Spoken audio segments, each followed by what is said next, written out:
going to tell us about staycations, because like the fact that we're able to be pushed outside of our normal, but just still in the same vicinity, same town, maybe an hour away, something that seems less and more like bearable in terms of, oh, like I'm going to treat myself, or I'm going to celebrate something, or I just need a little refresh. And it's just, you don't have to experience long travel or think about all these different plans where it's like, I'm just going to go with the flow. Like I'm close enough to home that I have just some sense of idea, maybe a good restaurant, decent hotel, maybe turn on the bubble bath. Like it changes the whole vibe of this, like having to work or achieve something technically on your vacation. Like I'm going to have a good time, or like I'm going to relax, or whatever it may be. But it's like, if you somehow incorporate it into a normal day and it's just like not so big of an event, it's just like a little treat. It's just a little sprinkle here and there to like finish off the week, or an achievement. Like I think people get so stuck in their routines, and to, I don't know, zhuzh it up, have a fun time. You don't have to spend that much money either. Like, especially in this economy when people are pinching pennies and doing whatever, it's like, I don't think a lot of people can even go on any form of trip, any form of vacation. But it's like, if you could make it somehow small but yet still special. Hello everyone, this is Emmanuel Cook. We will be reacting to a new video today, so make sure you guys like, comment, and subscribe down below, and let's get into the video. Everyone on this app romanticizes traveling in your 20s. Like, oh my God, if you're in your 20s, you better be traveling. The money will come back, but you better travel. Have you ever thought about maybe the fact that I'm too tired to travel, or I have nowhere to go? That's right. And I'd much rather staycation. Responsibilities? Haven't heard of her. Places to go? Nowhere. Maybe I can just wake up at 1 p.m. every day and do whatever I want because I'm on staycation. Harry Potter movie marathon? I don't know. Disney Princess movie marathon? I don't know. Oh my God, I get to just rot in bed and do nothing. This is the greatest vacation I will have of my entire life. This is just as simple as it sounds. My partner and I, for example, went to Houston to visit her family during one of our breaks last year. It's super fun. It's already vacation. We're not working. But while we're vacationing in Houston, we hop in the car and drive to Austin. We rent a hotel, the whole nine, eat some really good food, and kind of just staycation from our vacation. And we did the same thing this year while we were in Italy. Now, some might just call this part part of the vacation. But we took a day and we found a local spa and just went to the spa. We got the longest possible massages, hung out in the relaxation room. Stuff that you likely wouldn't just do on vacation because you're in a new country and you're kind of go, go, go, go, go. But yeah, those are two different types of examples where you kind of step away from vacation to just soak it in more, recalibrate, to relax. And vacation is when you leave the country. If you're going to another state, you're just taking a trip. This is funny to me because I also hate when people say stuff like this. Hey, oh, it's only a vacation if you use your passport. Girl, says who? And y'all know me, I'm a travel OG. I've lived in 5 countries in the past 8 years. I'm a travel writer, so literally from month to month, I'm traveling nationally and internationally. And for mental health purposes, I actually do what I call staycation. Actually did one at a hotel that's a 10-minute walking distance.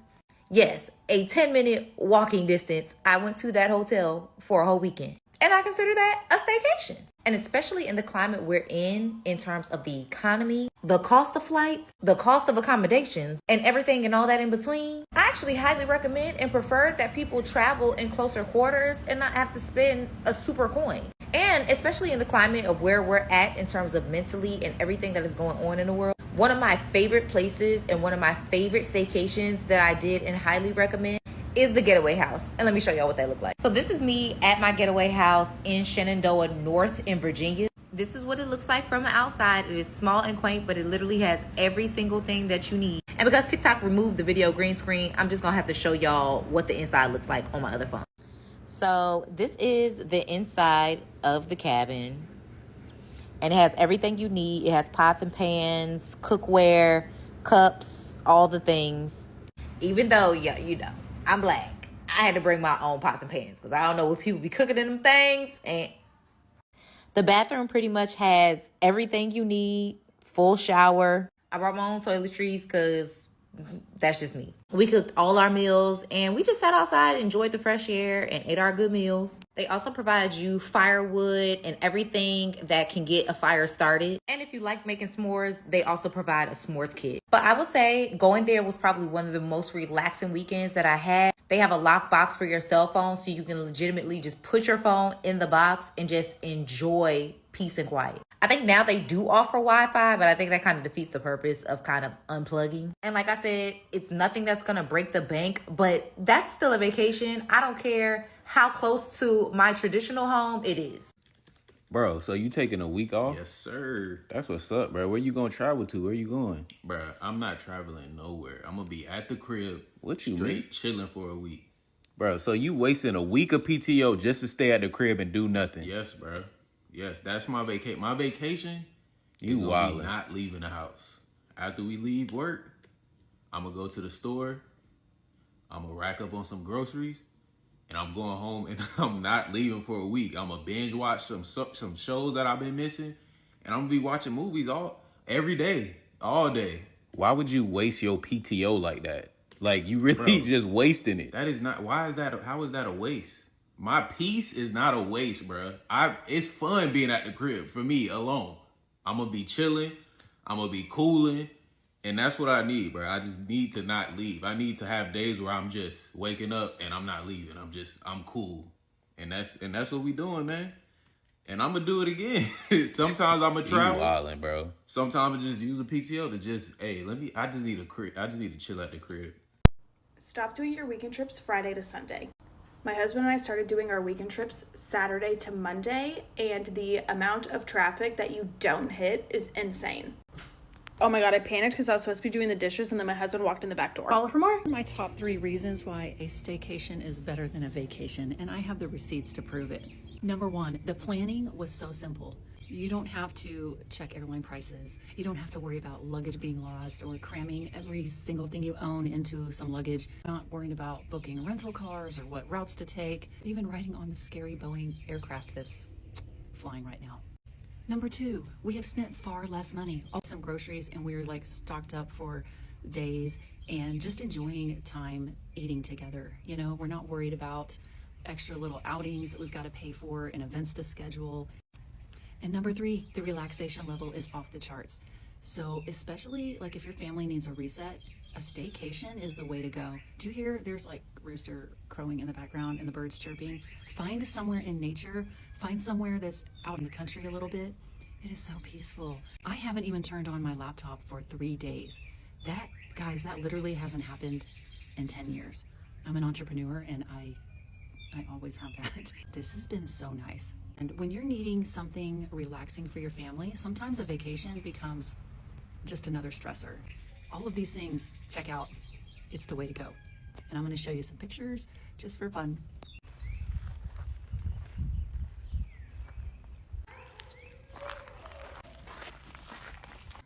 What's it like up there? It's like a room, but on the second story above the kitchen. With stairs. I'm gonna go up there. Got our food for the week. This is very nice.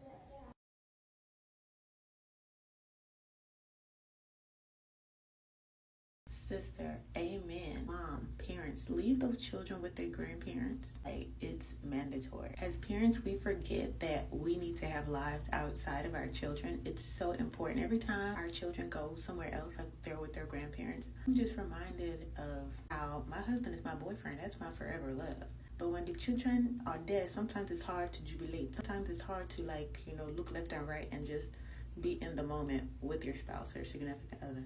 So leave those children with their grandparents or somebody. I understand that the world is a scary place and people are weird, sometimes even family members, but it is so important that you find somebody that you trust to take care of your kids so that way you can have a moment to yourself and with your significant other.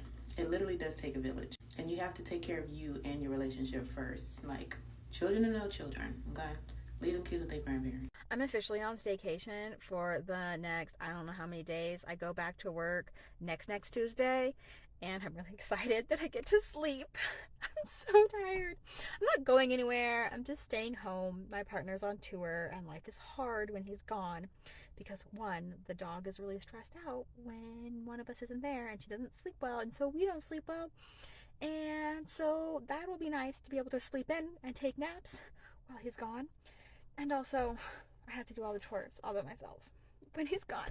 So I'm really excited, and I'm really excited to sleep. And also, I just threw up for the first time while not brushing my teeth. Usually I throw up when I'm brushing my teeth. Like, not every day, but like pretty frequently since being pregnant. But threw up in the office. Got it in my trash can and nobody else was there, so totally fine. But feels like a milestone. And so I thought I'd share. I know it's ridiculous. Excuse me, why did you give me a 4-day weekend? That's not even right. I need to be at work, okay? In the past 2 days, I've already spent, over $500, and it's Saturday, 10:28 a.m., okay? I'm going to be so honest at this point. I don't know why anyone is staying at Airbnbs, okay? I went up to Cherry Springs State Park last week on little staycation I took, all right? It was like a 5-hour drive. Got up there, lovely, highly recommend, beautiful state park, lovely campground, enjoyed the entire thing. Didn't get to see the Milky Way because the moon was too bright, but that's bad planning on my part. Anyway, half the cabins up there, Airbnbs, deserted, fully renovated, fresh coat of paint, nobody in the driveway, nobody in the house. So sad. Why are people still staying at Airbnbs? Why are we still doing that? And then when you do choose to stay at an Airbnb, you have to treat that host like a cop, okay? Like a cop. Don't tell them why you're there. Don't tell them shit. You don't say, oh yeah, I'm staying at your Airbnb for a Taylor Swift concert. You don't tell them anything. You don't talk to them. You don't do shit. You get the entry code, you show up, you sleep, you leave. Why would you ever tell them why you're there? Vacations are actually the worst because you're basically paying to have fun. And if you don't have fun, you feel angry at yourself. You're putting a lot of pressure on yourself. And you also have a lot of pressure because your inbox is filling up with emails. But you're having fun, so it's okay. But then it also takes you about 5 days to get out of work mode and to understand how to actually relax and be on vacation. But after 5 days, your vacation's over. You're heading back on the plane and you're down $2,000 or more. And I just want the last week of my life back. The moment you realize time doesn't go fast when you're off and you're a stay-at-home person, time is going so slowly. I'm ready for 4th of July to get here. I'm ready to go back to work. Maybe I should have cleaned. I should have did the cleaning. Because I would have been in Monday, Tuesday, and Wednesday. I like vacation. Don't get me wrong. But I'm not trying to be mean where I work at. But you don't really pay me for the whole vacation. You only pay me for one day. The 4th of July day. But yeah, you're going to shut down. I'd rather work. Can I just work? It'd be nice. But to everyone that doesn't have anyone to say goodnight to them, I hope you have a good night. Because I am about to lay down and try not to overthink life, but it's not working. My brain is firing 1,000 times. That's why I don't like not having work. If I'm not going constantly, the brain doesn't shut up. So we'll probably wake up 6 o'clock on the dot and try to do a better run tomorrow. But everybody have a good night. Anybody that doesn't have anybody, tell them good night. I hope you have a good night. A quick reminder, please remember to like, comment, and subscribe down below. And let's continue the video. My Roman Empire is the fact that a few weeks ago, my water in my apartment was shut off for emergency water repair. After 2 days, my water still wasn't turned on, so I decided to go and stay in a hotel. After I finally taken a shower, I decided to sit down and read a book in the chair that was in my room. All of a sudden, I heard screaming. So since my room was facing the pool, I went out and looked to see if there was anyone out there, and I couldn't see anyone. I thought maybe it's just me and I'm just hearing things, and I went back to reading my book. After about 10 minutes, I heard the screaming again. It didn't sound like playful, but I could definitely tell that it was a woman's voice. It took me a while to get through to the front desk, so when they finally answered, I said, "Hey, I hear a woman screaming in my room." Now, my room was located near the back staircase. It wasn't near the front of the hotel where the lobby was. The man on the phone from the hotel said, "I will go up there and look." A few minutes later, I hear the door slam from the back staircase, and I figured it was the hotel guy to see what was going on. I went to bed, and the next morning, I went to go check out the hotel because my water was turned back on in my apartment. Asked them at the front desk, "Did the guy that I spoke to last night say anything about a woman screaming because I reported it from my hotel room. And she said he went home sick. So we haven't really heard from him, if he found anything, but no one reported anything else to the front desk. To this day, I have no idea if he found something, if something had happened in the room, or if I was just hearing things and there actually wasn't someone screaming at all. But I do know that if the water in my apartment had never gone off, then I would have never been staying in that apartment and I would have never heard the girl screaming. And that fact alone is absolutely crazy. The craziest thing happened to us at River Rock last night. So my husband and I went for like a little staycation at the River Rock Hotel. So we got all checked in. We got our key card, room number, we packed our stuff, we bring everything to the room. We unlocked the door, and when we open it, there was already a group of women inside.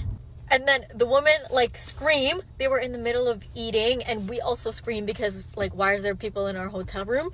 And then they were like, oh, are you looking for this hotel? And we were like, yeah. We showed them the key card. This is what they gave us. So we were like, oh my gosh, so sorry for barging in on you, blah blah blah. Basically, the hotel gave us a room and key card that was already booked and taken by people, and luckily the ladies in that room were really nice and they weren't doing anything weird, because that could have been a lot worse. So I think the lesson here is, if I'm ever opening a hotel room, I'm gonna knock first just to make sure nobody else is in there. But if I also go to a hotel, making sure I lock it from the inside and put that privacy on, because you never know.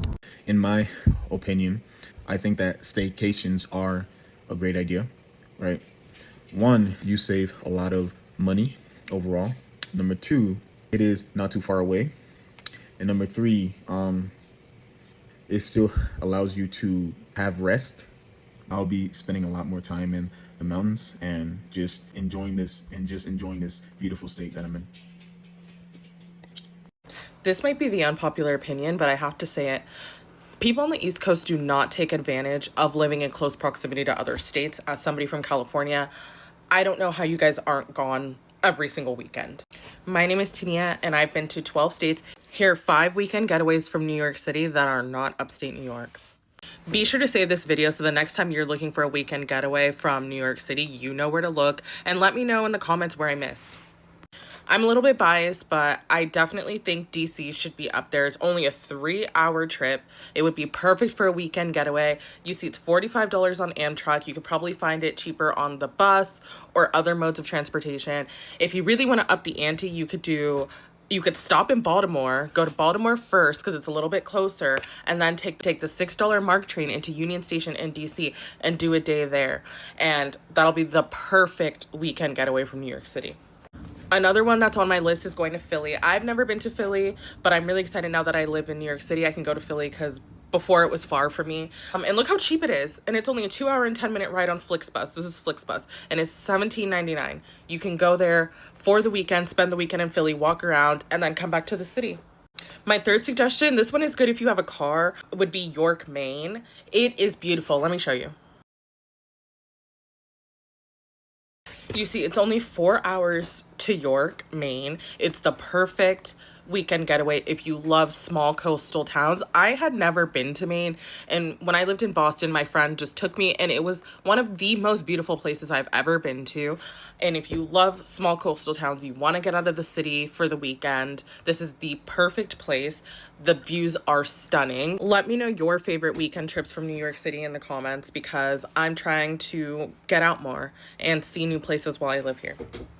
The next one I would say is Rhode Island. I think Rhode Island is very slept on. It's very beautiful. These are the prices to go to Providence, and then from Providence you could spend a day there, and then the next day take the ferry over to Newport, Rhode Island, which is a beautiful little, I think it's an island, but it's gorgeous, and there's a fair amount of things to do. Definitely a good getaway from New York City. And the fifth one, my last one, is Boston. The prices are for all of these trips are relatively in the same vein. Boston, you can take the bus, you can take the train. I'm a Boston hater, but I will say Boston is a wonderful place to visit. Just not to live, but it is a wonderful place to visit. It would be great for a weekend trip. You probably won't need to go back after that, but I highly recommend. All of these are great suggestions. I've been to all of them except Philly, and they all are relatively cheap and don't require a lot of planning. Don't say I never put y'all on. XOXO, Tania. really don't understand why people pay so much to stay at resorts. I just feel like if you're gonna go to the country, enjoy the country, enjoy the culture, learn about the culture. Talk to the locals. Go support the local economy, support, you know what I'm saying, the small restaurants and all those things. Obviously, though, if you want to go to like Benihana's or whatever the fuck, like, by all means, you do that. But I just feel like, what the fuck is the point of going to another place if you're just going to behave and indulge in the same exact things that you do here over there? Like, you pay $500 a night for some palm trees. You could have did that here too. The thing is, if that's the experience that you want, go for it, right? You paying $500, right, a night. Sometimes less, but the one that I just seen, $500 a night to be around the same motherfuckers that you be around at work. Because who else other than Americans is really paying $500 a night for chlorine and chicken tenders and a queen size bed? Like, it just doesn't make sense. You say, oh my God, we're going to Mexico. Oh my God, what are you going to do? Oh, we're just going to stay at this resort, go on a couple excursions. Like, bitch, you could have did that shit in Cali. Maybe not Cali. You could have did that shit in Miami. I don't know. Like, I appreciate you guys watching the video today. Please make sure to like, comment, and subscribe down below. And I'll see you guys in the next video.